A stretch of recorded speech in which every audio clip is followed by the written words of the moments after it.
Welcome, everyone, to the WION podcast. Glad to be here. So today, we're kind of unpacking a really interesting trend about how we're all interacting with technology these days. That's right. It's this whole idea around the younger generation, Gen Z.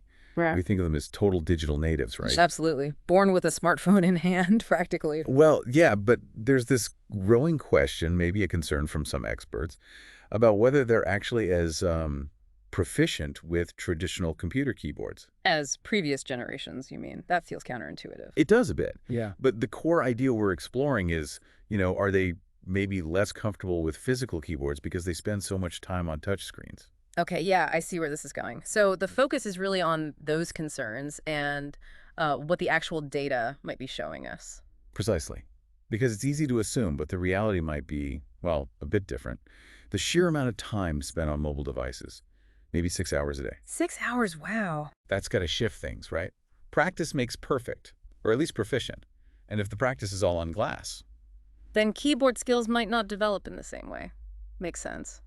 So what did the numbers show? Was there like a study on speeds?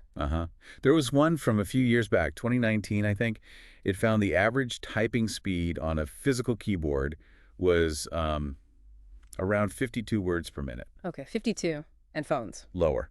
Something like 38 words per minute on average. Right, so there's a gap. Keyboards are still faster overall on average. Yes, but, and this is the really interesting part, especially for younger people, say 10 to 19-year-olds, What happens with them? that gap, Yeah. it gets much, much smaller. In fact, sometimes they're typing maybe 10 words per minute faster on their phone than someone, say, in their 40s. No kidding. So their main device is becoming their fastest device, even if it's not peak keyboard speed yet. Exactly, which raises this pretty fundamental question, doesn't it? What counts as digital literacy anymore if keyboards aren't the primary tool for communicating for many? Right.